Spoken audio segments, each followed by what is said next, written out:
Well, guys, it finally happened. I got my first Porsche.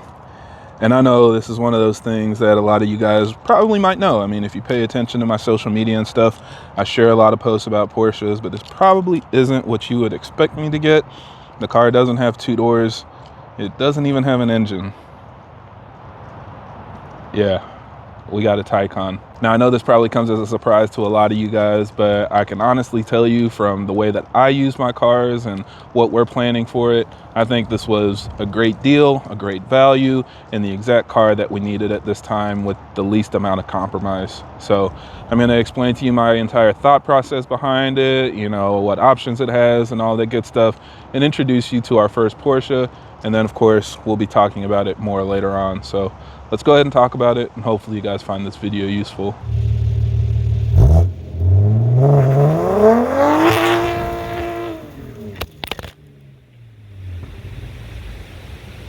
Now, as always, for everybody that's new to the channel, I create these videos to help keep you updated on the latest developments in our community, as well as discuss technical topics so that we have a better understanding of how our engines work.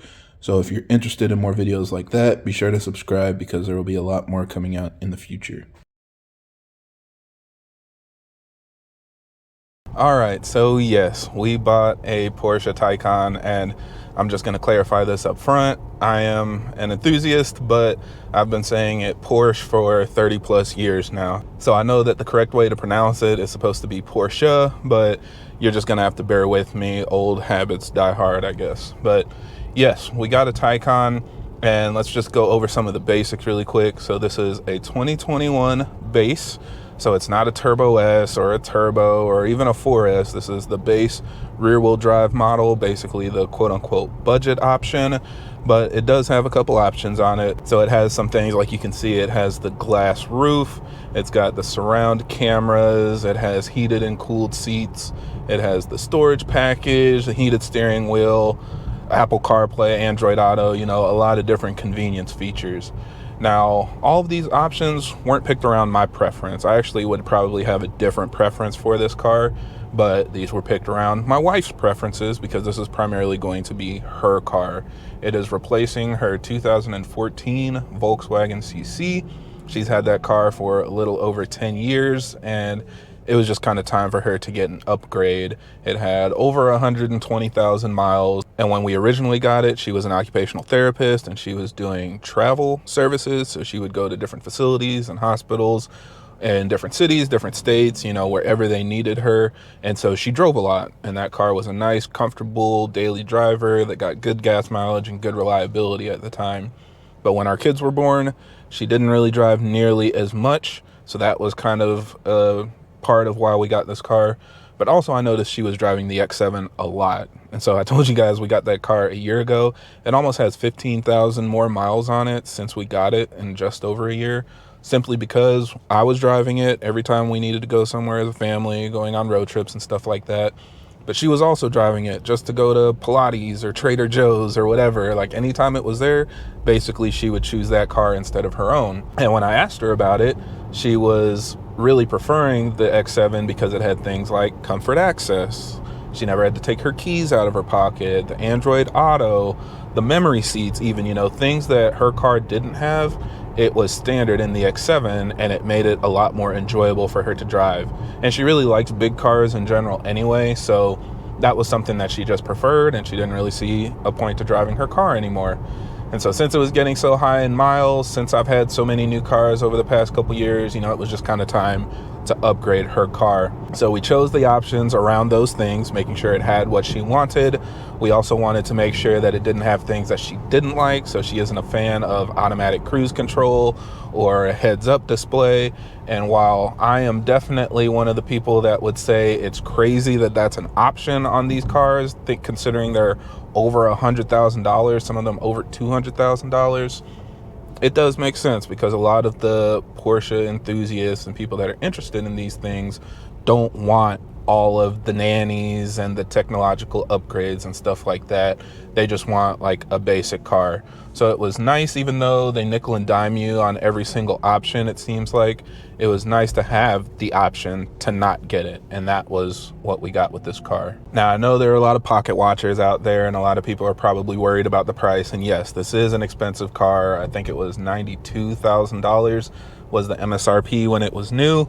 But of course, this is a used car, right? It's a 2021, so it's a little over 4 years old, and it has 26,000 miles on it, and we got it for $45,000. So much cheaper than it was new, less than half of the MSRP. And like a lot of EVs, the value on these is just tanking. Now, I will talk about that in a future video, and a lot of other details, you know, with the options and stuff like that. I obviously want to make a lot of content on this car, but this is just kind of the introduction. So stay tuned for more on that.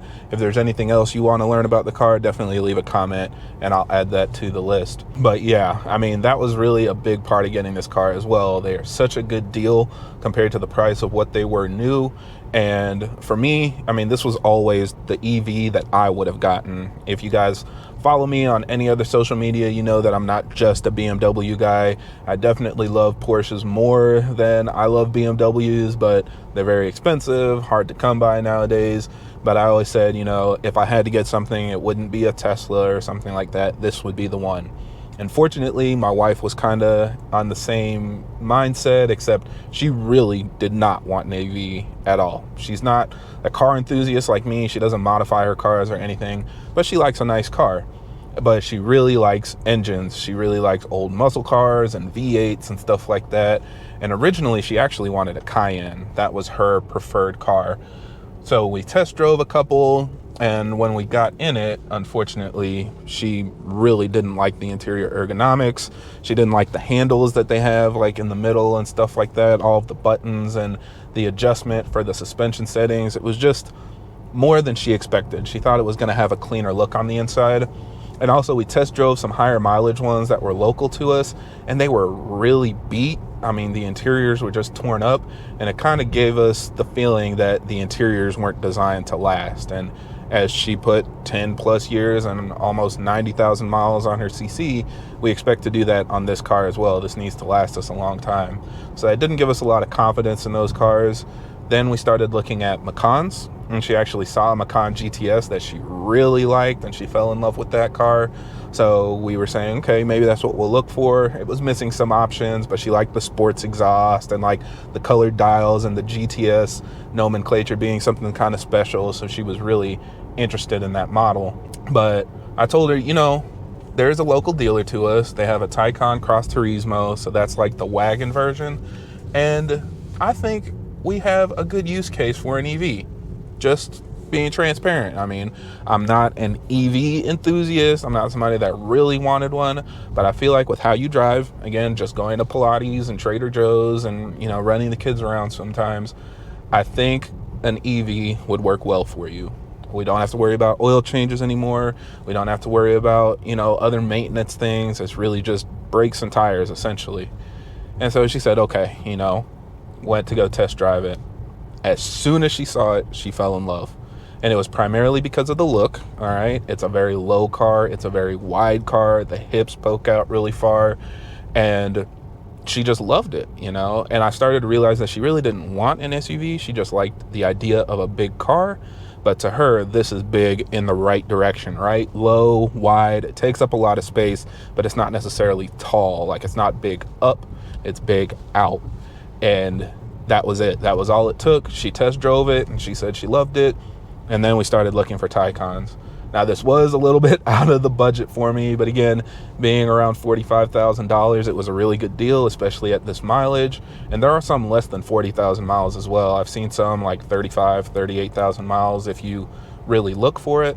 We bought this car from Florida, and then my buddy Spencer picked it up for me and shipped it to me. So big shout out to him. If you guys need somebody to transport a vehicle, I'll definitely recommend hitting him up. He does good work, and he always delivers on time.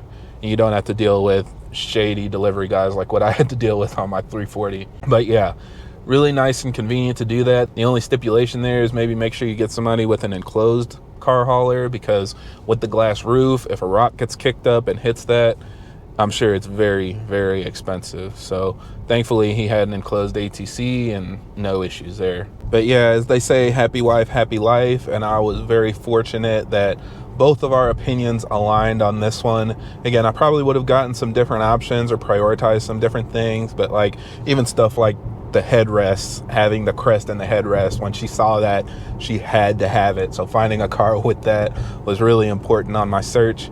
But we'll see. You know, I think this car can last us a long time. I know a lot of people are concerned about long-term reliability and what things to look for. It was impossible to find details on the options on these cars because so many people just buy them and then move on. People don't post like ordering guides and pricing guides and stuff for historical reference like they do on BMW forums.